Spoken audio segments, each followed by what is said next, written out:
I was exposed at an early age to dinosaur tracks. My mother enrolled me in my first drawing class when I was 7 years old. And from the place where she dropped me off on the street, you walked up a driveway that was paved with some of the fossilized stones with dinosaur tracks. So I would literally time travel. As soon as I got out of the car, I'm like, thousands of years, and my imagination was just, set off like a fire. And I was a curious guy. I went for it, hook, line, and sinker. So I think that's sort of the foundation of some of my time travel. I guess I think of the land as a sort of silent witness. And so then if I pull up some things, then maybe I'm the mouthpiece or I'm the, advocate. Sometimes I feel like I'm an advocate or a speaker for things that can't speak. Hello and welcome back to the Hyperallergic Podcast. You are just listening to the voice of artist Alan Michelson, an artist and Mohawk member of the Six Nations of the Grand River, who's based here in New York City.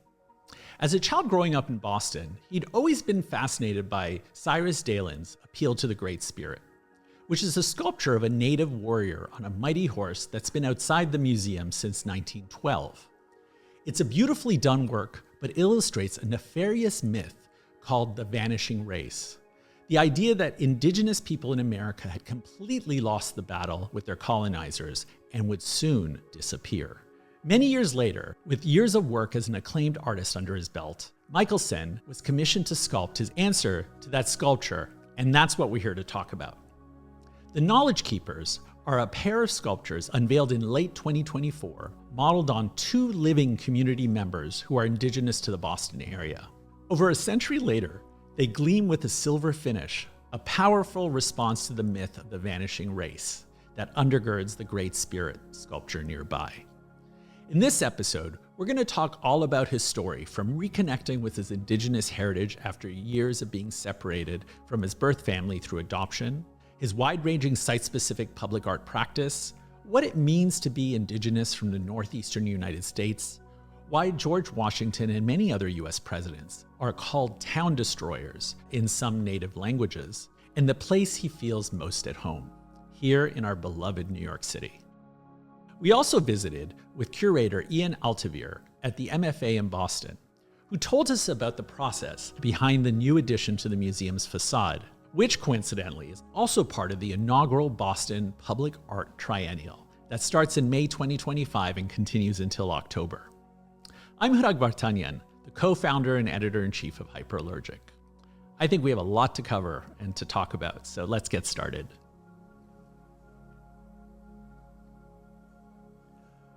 Welcome, everyone. Today we have Alan Michelson. Hi, Alan. How's it going? It's going well.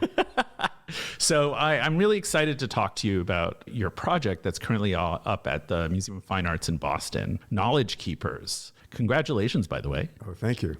So we met each other about 10 years ago at the Indigenous New York conference that you helped put together. And, I still think about that conference because it was a really great opportunity to sort of like open the eyes of a lot of us to an Indigenous history here that has been hidden. And I bring that up particularly because so much of your work is about those layers of history that are often erased, that are often, ignored, that might be repurposed, right, in different ways, and also just different perspectives. And that's one of the things I appreciate about it. And in this case, in Boston, you're responding to a specific sculpture that you remember from your own youth, as well as, through the years. Well, my interest in history goes back to childhood. And when we moved to Boston, when I was 9, my stepsister took me on the Freedom Trail, which you're probably familiar with it. It's marked by a red line, and it goes past these nationally significant historic sites. But what impressed me the most at that age was a very modest monument that wasn't even visible above street level. It was a circle of cobblestones, about a dozen feet in diameter, that was marking the site of the Boston Massacre from 1770, one of the catalysts of the American Revolution. And I remember standing on those cobblestones and just thinking, wow, like people were killed here, a couple hundred years ago. And it was like electrifying somehow through the soles of my feet. Right. And that ended up being a sort of basis in a way for a lot of the work that I do, which is site specific and raising up histories that are not visible at surface level. Right. So MFA Boston was one of those sites from my childhood. And the Museum of Fine Arts Boston was my first sort of encyclopedic museum as a child. We never forget those, do we? Yeah, we don't. Hi, I'm Ian Altavere. I'm the Beale Family Chair of the MFA Boston's Department of Contemporary Art. When I arrived at the MFA Boston in the fall of 2023, one of the first activities and programming areas that I needed to tackle was what to do with these two plinths that were at our main entrance on either side of the stairs. They had been occupied for a number of years by two rather nondescript cast iron urns that were soon to be removed. And we all thought that this would be an amazing opportunity to ask a living artist to contribute something special to our entrance. We conceived of the project as an annual or biannual or something in the middle there, opportunity for an artist to make a really big impact in a space that, is our first point of entry for the public. A fantastic colleague, Marina Tigyenko, who's our associate curator of Indigenous art in the Department of Art of the Americas, put Alan's name forward. We all thought, the team all thought that Alan would be an amazing choice for this first go around for a variety of reasons. He spent time from about age 8 to about age 18 riding the T back and forth every day on the way to school, looking at the museum, looking at the sculptures in front of the museum. And then he returned at some point to go to art school here as well. So that was important to us too, that there was some connection to the city. And also, of course, because of those connections, he had quite a sophisticated take, I think, on the sculpture that's there by Cyrus Dallin. My memories of that sculpture go back to 9 years old. Right. I've seen it in all kinds of weather and all sorts of ages and all sorts of understandings of art. It's called Appeal to the Great Spirit, and it's a plains rider, nearly naked, but wearing a, very stereotypical war bonnet. But also generic moccasins. Generic moccasins. Yeah. He's on a stilled horse. Right. It's a very still sort of monument. And it's striking in its own way. I mean, Cyrus Dallin, like many of the sculptors of his generation, Augustus and Gaudens and a lot of those, they were skilled sculptors. And so there's the thing about the Great Spirit is that it's not without appeal. Right. No. So that is sort of gives it a certain power, but I'm not sure that statement is really relevant today because it was taking a humanitarian stance, or I think he thought he was taking a humanitarian stance at a time when Native people had been reduced and been decimated. And it was implying that this could be the last of a people. I mean, he's playing with the Vanishing Indians trope, right? Absolutely. Which was super, super prevalent then. And it was almost like it was an assumption that Native people were going to disappear. Yes, and thank God it was a wrong, proved wrong. I was thinking, I know from being a Bostonian that Bostonians know how to read that sort of era sculpture. It's all around. It's all in the public parks. And I just thought that if I could do a different version of that would hold its own in terms of look and in terms of materials, bronze, it's gilded bronze, it's platinum-gilded bronze, that they would be able to be in better conversation with that and hopefully change the atmosphere in the front of the museum. Do you remember the first time you saw the Great Spirit? Did you feel like, hey, representation? Or was it like, what is this? Like, what was that kind of relationship? At 9, I was not that sophisticated. Okay. So I just was, wow, I loved horses and that sort of, the romance of the American West, all that stuff. So, well, that's how it functions, right? Like it's sort of like it does appeal to those different things. Exactly. It was the hit of the Paris Salon in 1909 or something, which is why it ended up there. The thing about that sculpture too is I was thinking, because I was looking at other images of the Vanishing Indian sort of trope, right? Yes. And it was actually strangely the most optimistic one in a weird way. Like I feel like most of them are really, really depressing, like in this kind of weird, like defeated kind of like way. Do you think there's something unique about that sculpture that that also may have appealed to you?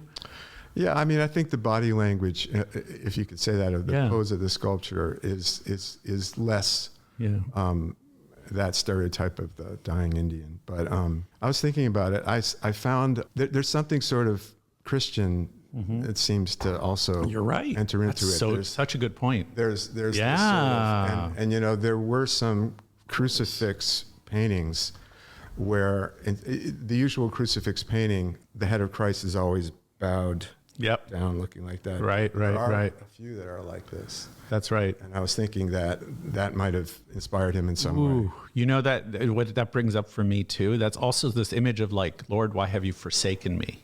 Exactly. Do you know what I mean? That's what occurred to me. I just got a little like, that is kind of creepier than I thought. Well meant, probably. Yeah. I mean, I don't think it should be junked. I don't think it should be hidden.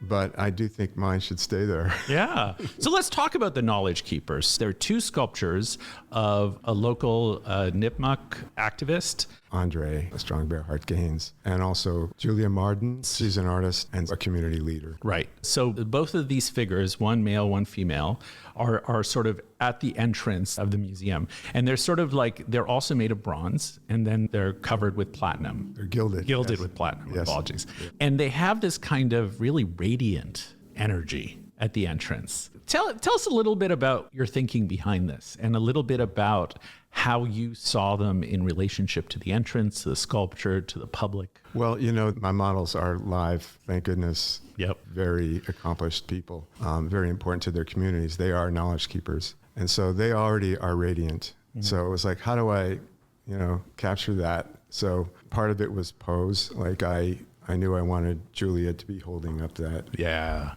eagle feather fan. Right. And I also had seen images and seen talks by Andre StrongBearHeart Gaines. And so I just thought that would really counter the sort of passivity or the supplication, the sort of pleading, plaintive thing of the Plains figure. So part of it was just wanting that life to come through.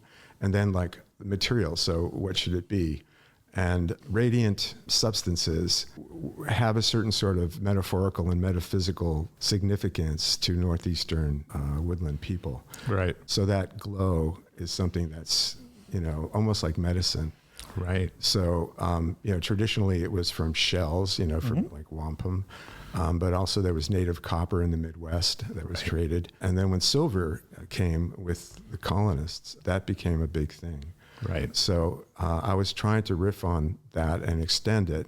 Turns out that silver leaf tarnishes almost immediately. Anybody who has silver knows that that's a problem. Yes. Well, outdoors even worse. So we went with platinum, which is the most stable, the most durable of all those substances that would be metals used for gilding. Not cheap. Also, not bad. You got it in before the tariffs, though. Yes.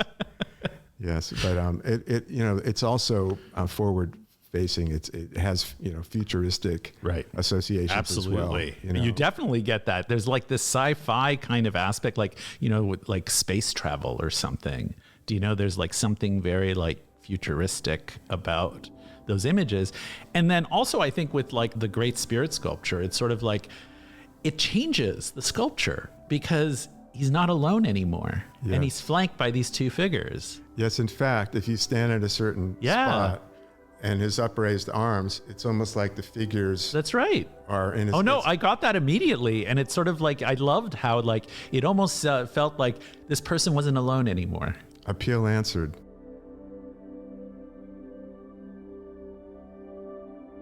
What do you think of the choice of making it silver?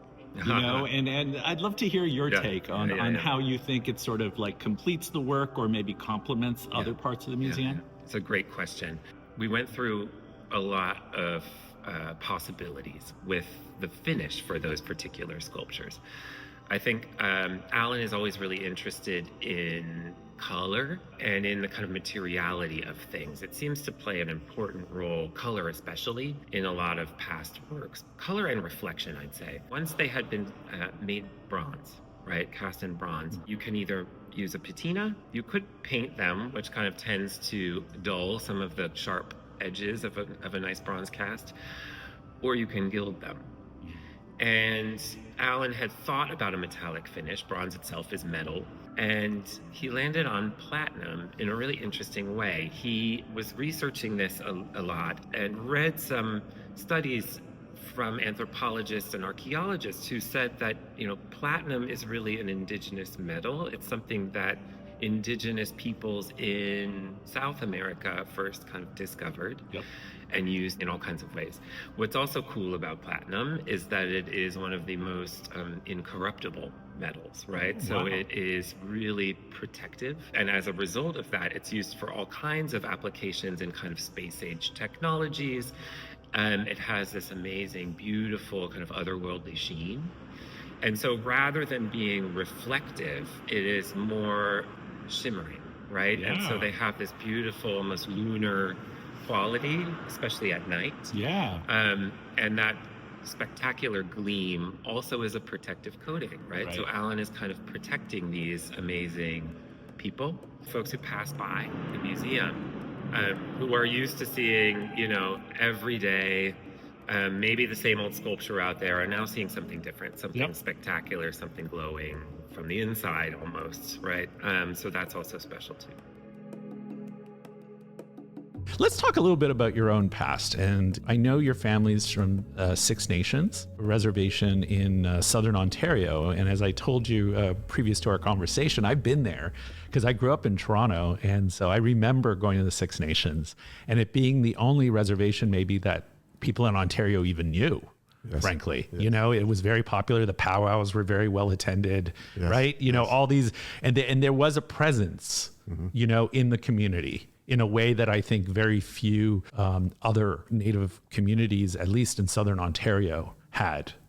How would you characterize it? I mean, there are few reservations or reserves east of the Mississippi. Andrew Jackson took care of that. Right. So it's only people like yourself who are, let's say, Torontonians who are conversant with Six Nations and the powwows. There are some, mini reserves in New York, and the people around there are familiar. But, most people just think Native people are only in the West. It's also interesting because scratching the surface of the Northeast, there's always something Native, right? Like it's like both that contradiction is very prevalent here. Well, there's still lots of place names. Yes. So that's, I think, what most people are familiar with. And then they're familiar with the stereotypes. So in terms of your own sort of past, do you want to tell us a little bit about growing up? Where did you grow up? And what was your relationship with your own communities? Well, I have a bit of a complicated background. I was part of that probably 30% of my generation who were separated from their Native families through adoption. And so I grew up first in Holyoke, Massachusetts, and then our family moved to Boston. So I wasn't even aware of my Mohawk background until I was in my 20s. Wow. So tell us a little bit, if you don't mind sharing, what were the conditions for that adoption? We talk about family separations, but I guess people don't often understand what that actually meant for people's lives.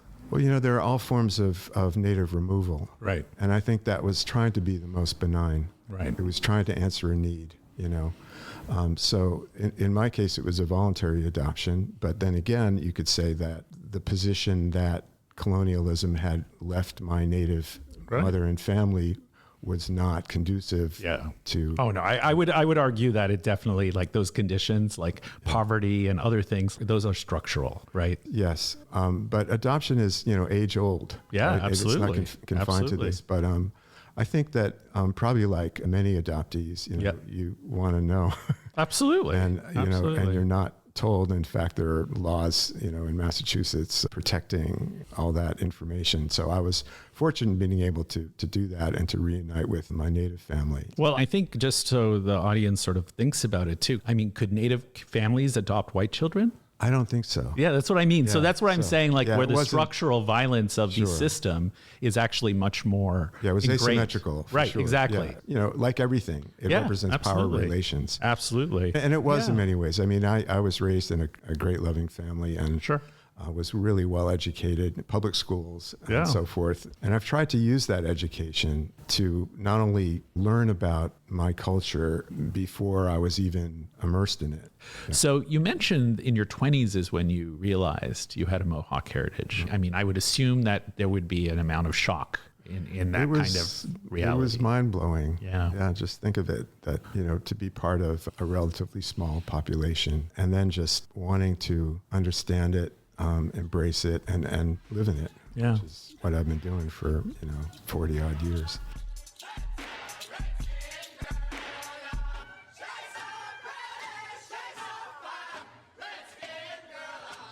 So when you first heard that, what impact did it have on you? Was it like, why was this hidden from me? Or was it more of a, wow, has just changed the ground beneath my feet? Yeah, I mean, I always felt connected to the land here. And that was one of the first things that hit me. I am connected in some very powerful way that was subliminal. So I would say that was the biggest thing. But then it was all curiosity, like, how do I approach this? I needed to learn. And so I've had some amazing teachers and mentors along the way, members of my family from Six Nations, members of their larger social networks. Jimmy Durham was an important figure for me in those Absolutely. days. Edgar Heapabirds, there were a lot of influences. That generation, yeah. Did it change the way you saw certain objects? I wonder? It changed the way I see the world. And in fact, I think my work, formats are important to me. And one of the reasons I like panoramic format and use it is because there's not one vantage point. Right. It invites multi-perspectives, and it invites dialogue and relation, because like some of the ones I've made are pretty big. Huge. So you end up being in dialogue with it rather than just sort of like a small picture where you just sort of gulp it and move on. It's something that's one of the reasons I also like time-based art, is that things move. There's not a story, there's not a narrative, there's not a sequential narrative in my work, but it is looking at there's time is quite embedded in it. Absolutely. Yeah. So I want to talk about the piece Heard. I love that piece. Yeah. So you did that in the UK, I believe, correct? Yes, in 2005. And what was the name of the space you did it in, if I remember? It was Compton Verney. Compton Verney. And what you did there was you had the sound of a stampede. Yes, a bison stampede. A bison stampede that visitors to this beautiful room designed by this neoclassical architect. John Adams. Yes. Hear this bison stampede, through this sort of pristine white space, or at least they hear the sounds of it. How would you characterize the piece? Well, it's a beautiful space that John Adams designed. It's marble and it's, very classical looking. And outside, I don't know if you saw many pictures of it. It's an invisible work in a way. It's sound work. Yep. There were just speakers on either end of this thing. But, I had arranged the sound so it sounded like they were, in the distance and then coming as you got closer to the other speaker. And then vice versa. So it would just go back and forth all day.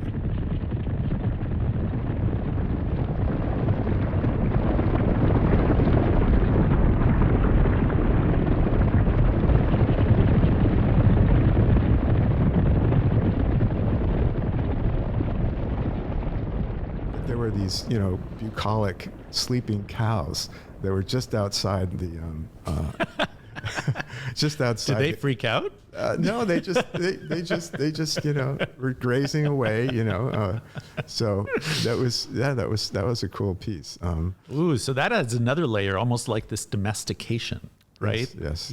From the bison to these cows. Yes, like kind of like a European cow versus an American cow. Right, exactly. Almost this kind of like, I love that layer. There's one more layer there. That's so great. I've noticed this one pattern in your work, which is like your sculpture in Richmond, Virginia, where there's a relationship to this quote unquote sort of like older figure that, may have been pivotal in like the history of America, in the case of Virginia, where it's like a building designed by Thomas Jefferson. Yes. Right. And in this case about this room that's sort of designed, or in the case in Boston, where you're like responding to this older sculptor.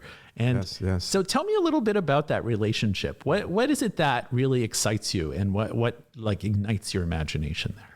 Well, it was prevalent this summer when I was able to show at the Thomas Cole House. Another figure, right? Yes, right.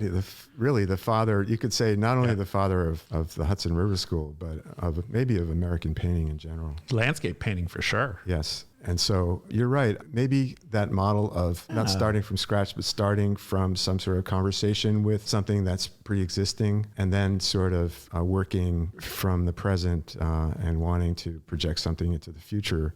I was exposed also at an early age to the dinosaur tracks. Oh, yes. Oh, I love that story. In Holyoke. Yeah. Those are the first recorded, or at least that publicly known dinosaur tracks, right? Yes. And that's in Holyoke, Massachusetts. Yes.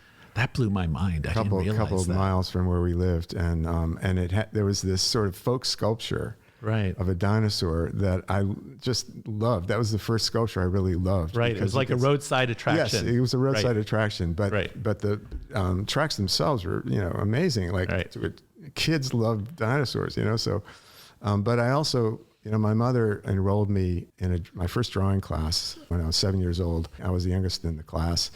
And to walk from the place where she dropped me off on the street, you walked up a driveway that was paved with some of the fossilized stones with dinosaur tracks. So I would literally time travel. As soon as I got out of the car, I'm like, thousands of years, and my imagination was just, set off like a fire.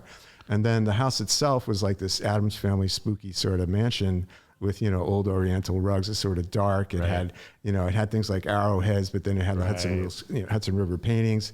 It had a weird big music collection. It was like it was a cabinet of curiosities. Right. And I was a curious guy. I went for it, hook, line, and sinker. So I think that's sort of the foundation of some of my time travel. I mean, it makes sense because, you do a lot of works where there's sort of the impressions of objects, right? Yes. Which reminds me of the way you're talking about the dinosaur tracks, or like the fossilized, where it's sort of like, where you'll embed them in these stones, or the piece you did at Wave Hill where you sort of like do the different vegetables or casts that appeal almost like, rosettes or flourishes and other things in the room. That's great. I never related those two. I think it feels very connected. Yeah, it is very connected. And so the idea of something being a track or a trace, that is standing for an absence. Right. And with dinosaurs, it's very absent. I mean, absolutely. Extinct. Absolutely. But, you can look at any site that way, as that there are traces, and some of them are no longer there. Some of it is just information that,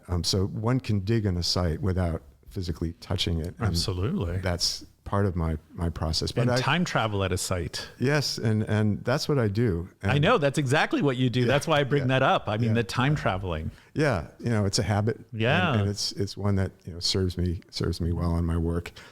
Sometimes I get these feelings, like, honestly, like my first major public artwork was the Collect Pond piece. Yes. Versailles in 1990. That's amazing. And talking about the hidden history of a site, I mean, we have here in New York, which is the Collect Pond, which used to be around where the tombs are. Yes, exactly. Yeah. Right there, Court District. Which is for those of you who are not from New York, the tombs are where like the courts and the prison is in Lower Manhattan. So it's a very symbolic site.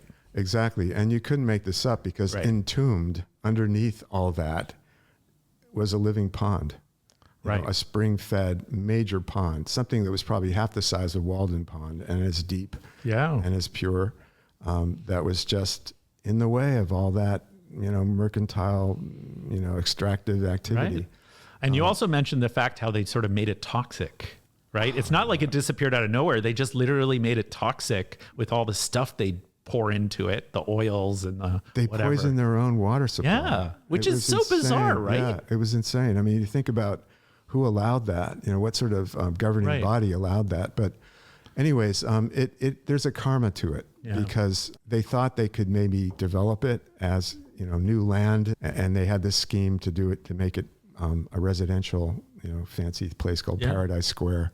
But, they had neglected to remove the vegetation when they buried it, and all of it started to rot and stink and sink. So the landfill, you can imagine that all that green just, it became a stinking mess, as did the slow little stream that they turned into a canal. That's how they drained it to the Hudson. And then the canal became smelly. Yeah. And they buried it under Canal Street. It became Canal Street, exactly. Yes. But, just the thought of this beautiful pond and wetlands that was, supporting so much diverse life, and was a Lenape site because there was a large midden on the western shore, where Tribeca is now. A huge midden, big enough so that the Dutch named it. They named that area Kalhoek, which meant shell point or chalk point. Got it. And they were extracting those shells. I mean, in that case, they just bulldozed them in their 19th century way. It was part of the landfill. But I think of that. I think there's just, all those oysters. Right. That's a kind of archive down there, too, of thousands of years of generations and generations of indigenous people eating and dining on oysters and shellfish right there. Yeah. And even thinking of the fingerprints they must have left, thinking of the different worlds or the activities that happened around these things. And now, of course, in New York, they're replanting oysters, right? Yes. It's sort of ironic, right? Now it's like there's this big movement to bring in all these millions of oysters to what is it? Clean the waters of New York and return them to a more natural state. Well, are you familiar with my midden piece? Yes. Okay. So that was a partnership where, I was lucky to collaborate with the Billion Oyster Project. That's right. That's the project. There we are. Yeah, they're doing that. That was the MoMA PS1 piece, correct? It's great. Yeah. I mean, one oyster can clean up to 50 gallons of polluted Isn't water. That crazy? Filter it. Yeah, it's amazing. So using a nature-based solution to me is brilliant, should be embraced. And so upcoming for me is a project with More Art. Nice. So I'm sort of their commissioned artist for next year. And I'm hoping to work again with the Billion Oyster Projects. I have another oyster project in mind. Love that.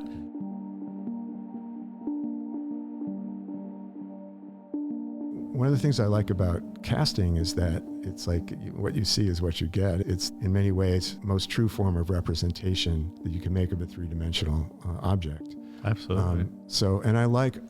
Sometimes I feel like I'm an advocate or a speaker for things that can't speak.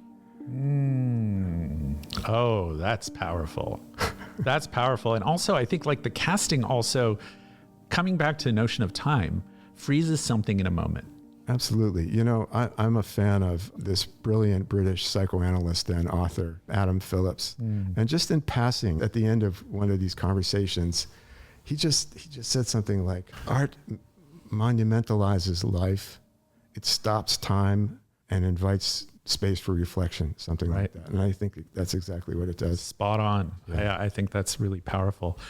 You also write, you make video. Yeah. Like, how would you connect these all together in terms of your general artistic practice? How would you characterize that for people? Well, I think that what you pulled out about casting, I'm trying to, within this massive subjectivity that is art, have something that rings true, have something that's, there's a documentary aspect to my work, and yet there's enough that separates it from fact or the usual forms, typical forms of documentary. So I try to, mix that with a lot of formal experimentation and experimentation with materials. In my video work, I'm trying to give video some thickness, because it's considered this sort of two-dimensional thing. Yeah. I would even say texture. That's a better word. Yeah, I feel like there's texture in the video pieces you create that both makes the image more powerful, but also sometimes obstructs it a little bit. Like there's this kind of like almost like a grain. There's a contest, actually. Yeah, I sort of set them into relation, and the relation sometimes it ends up being a conversation, but one that maybe one can drown out the other sometimes in it. like with the midden piece, I projected extreme panoramic video, like 30 feet by 6 feet or something like that, onto 3 tons of shells that were laid out in a wedge-shaped And thing. it was the waterfront. Was it, which waterfront was it? It was former really good oyster grounds that was on the very polluted Newtown Creek. That was at Newtown Creek. That was and right up here, actually. Yeah, and the Gowanus as well. Yeah. So super fun sites. Super fun sites that were once, beautiful sites of oyster. And those who may not know, Superfund are super polluted sites the government designates for special funding for cleanup. Yeah. So in the case of the midden, first of all, you could see it from 3 different levels. Right. So this is in the MoMA PS1. That's sort of like that hall kind of atrium space, the tall one, duplex space gallery, where there's often only one work, like a large installation work.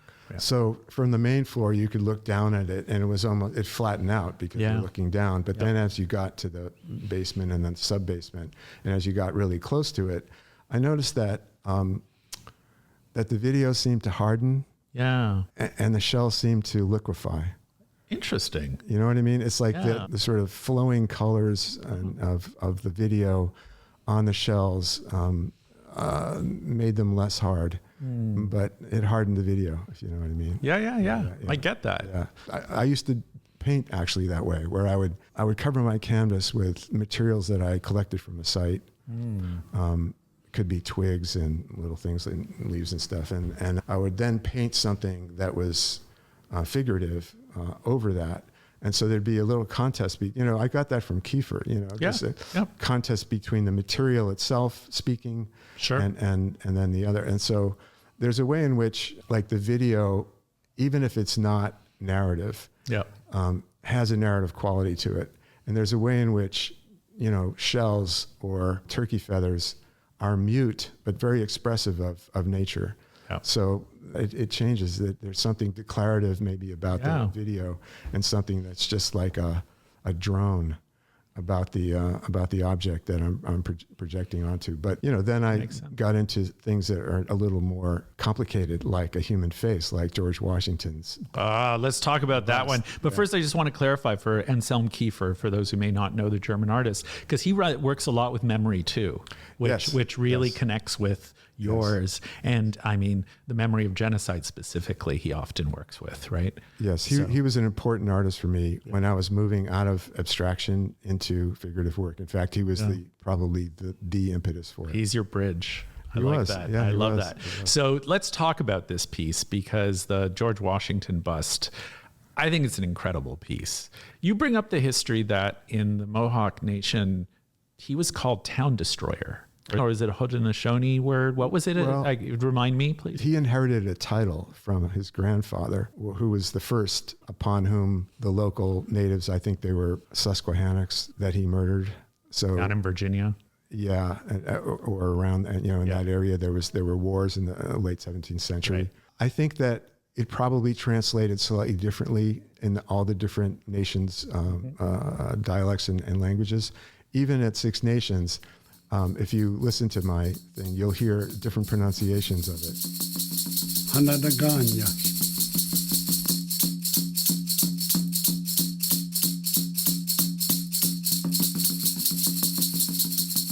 Hanadaganyas.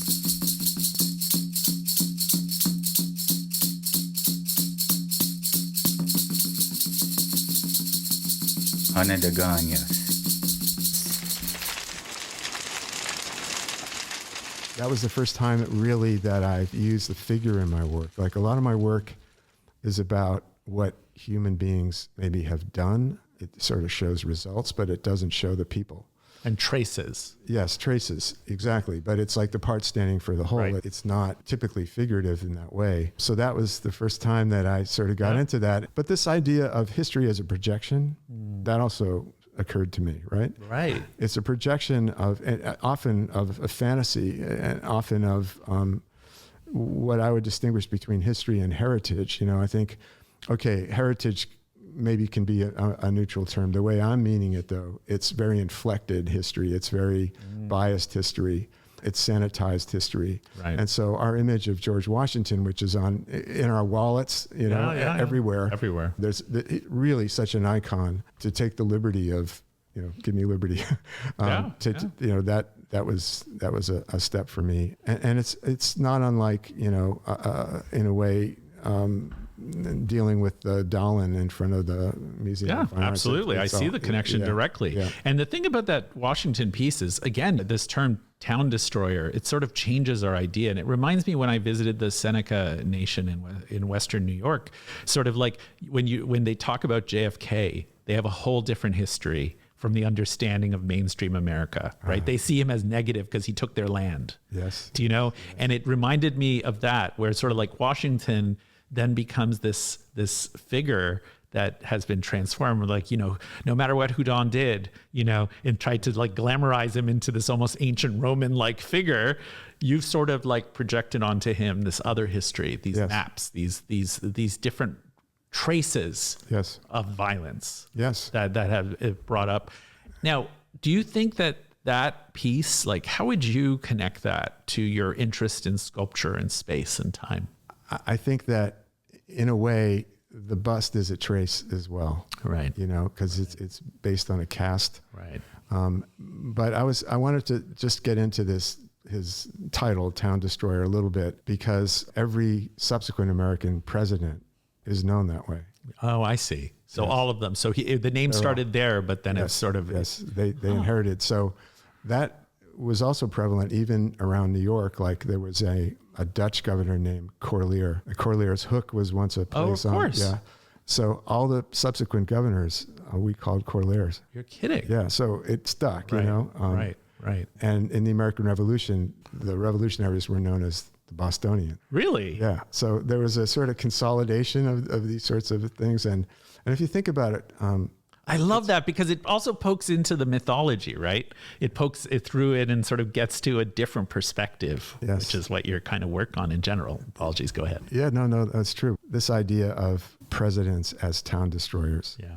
There have been few that haven't destroyed some towns, and that's been turned into sort of this glorious American history.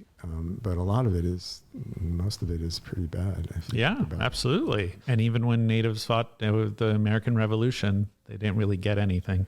Yeah, I mean, the Tuscarora and Oneidas, some of them sided with the Americans, and their land was taken as well. Yeah. I'd love to talk a little bit about place and site, which seems to be very important to you. It is. And what is it about that? Is it a positionality? I know we've talked about landscape as being an important part of that, but what is it about place that maybe, roots you in something, or what is it about that idea for you? I guess I think of the land as a sort of silent witness. And and so then if I pull up some things, then maybe I'm the mouthpiece, or I'm the advocate. Totally. And silent witness, there's a big tradition in America, especially of trees being silent witnesses, of different kinds of silent witnessing. Yes. And one of the things that I think about landscape, I'd love to hear your sort of thoughts about it, but I feel like it's also ties into this false idea of the landscape being pristine before Europeans arrived, right? As opposed to natives were actually crafting the landscape, and the landscape itself has its own sort of history and power and narrative quality that we often don't want to see.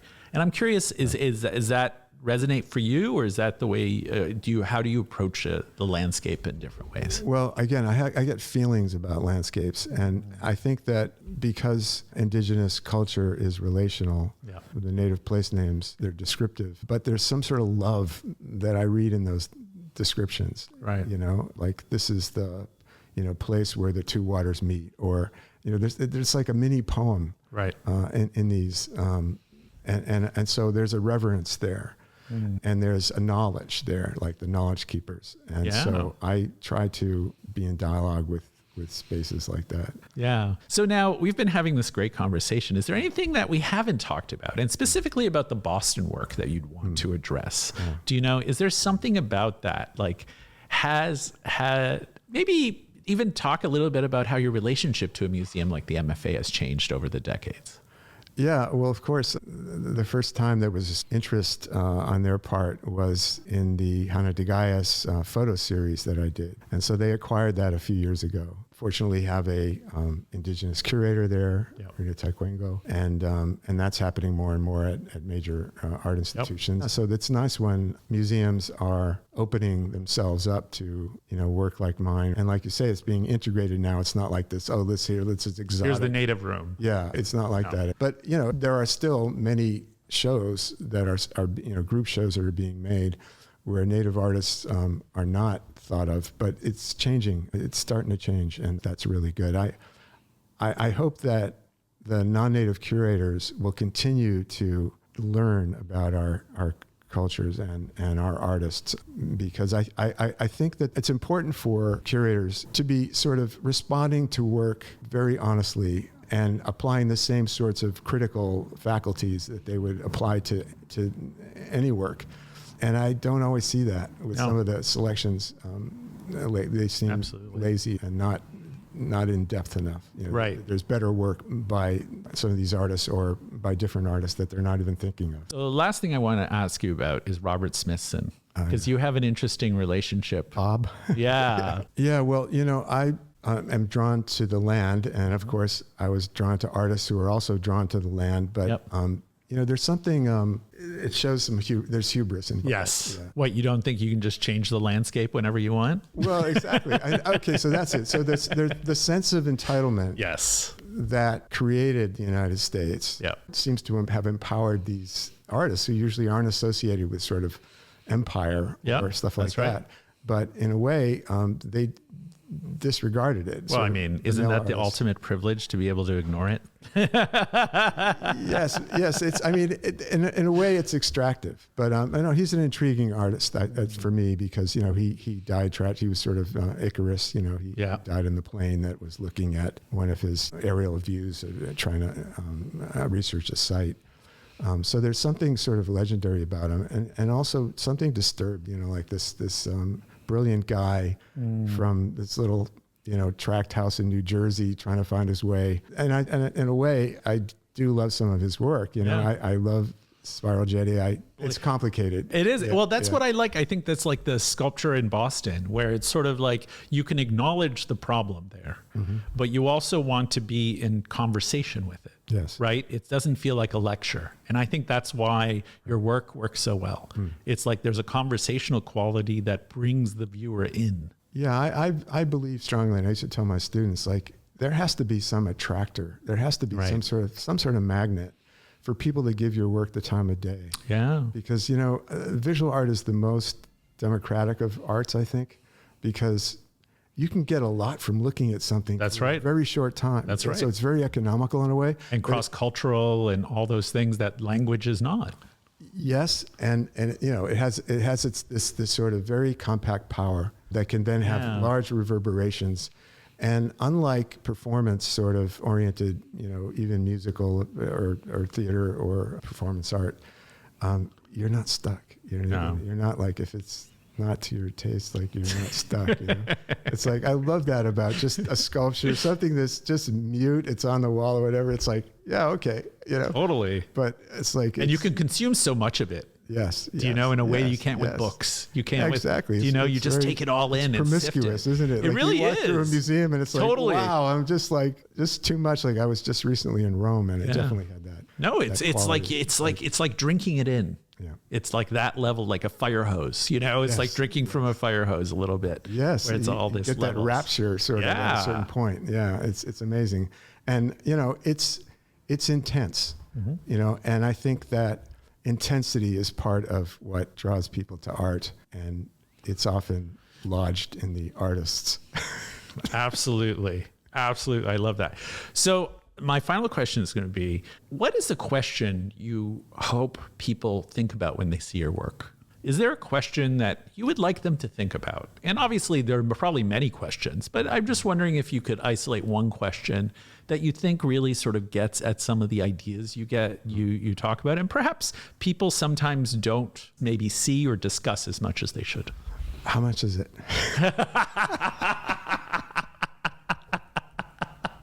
That's funny, Alan. I like that. Will it fit on my credit card? No kidding. I don't think I've ever been asked that, by the way. Really? No, It's clearly a fantasy. Okay. Next time I see you, I'm going to be like, how much is that, Alan? These things come via email, Okay. you know? So Yeah. you just open up one day and it's like, Alan. Yeah, that's right. I love that. You know, is this available? You know, it's like, yeah, it's like you start to levitate. Yeah, exactly. in your chair, Exactly. You know? Yeah, so let's see. A question that I would want people to... Yeah, maybe conceptual question or something like whether it's about like, you know, what is my relationship to this object? Or perhaps, I don't know. Yeah, well, I intend my work to be relational. Yeah. I intend my work to be finished by... It's not a brief. Yeah. It's a set of propositions. Right. And so I want people to, if they become engaged with it, to just go with whatever they, you know, want to do. You know? Right. Yeah. That's all. Love that. Well, thank you, Alan. It's been a pleasure. And hopefully people will see Knowledge Keepers will also be part of the Boston Art Triennial. Right. Which opens in May 22nd to the public. And I believe that the Knowledge Keepers is going to be up for longer than a year. I just heard that might happen. So I hope they acquire it. Yeah, it was mid-November. And now it's going to be, I think, more than next November. And yes, it would be great if they did. And, you know, write cards and letters. Right, exactly. Everyone send their energy into the universe. But also just being part of the Boston Art Triennial sounds really exciting too, because it's going to bring a lot of new eyeballs and context for the work. Yes, and some really good contemporary Native artists, Nicholas Glennon. And, great. And the New Red Order. Oh, yeah. Amazing. Always. Yeah, so always. It'll be great. That's great. So congratulations. And hopefully people will spend their time with it and sort of explore all your work. Thanks.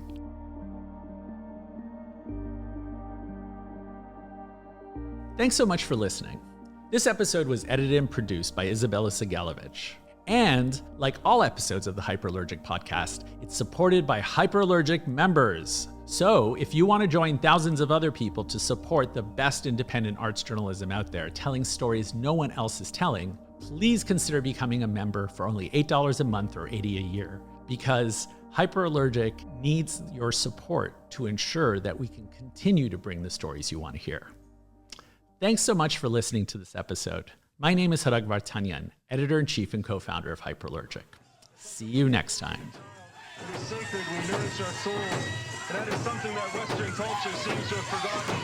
It's a sacredness, the spirituality they have removed from their vocabulary in Western management of resources. And that is why we are here, is to remind all Canadians that our history is your history. It doesn't just start with Confederation, it doesn't just start with Harper. We are the true owners, and we have a right to speak up for our grandchildren, our future generations, for all of our generations.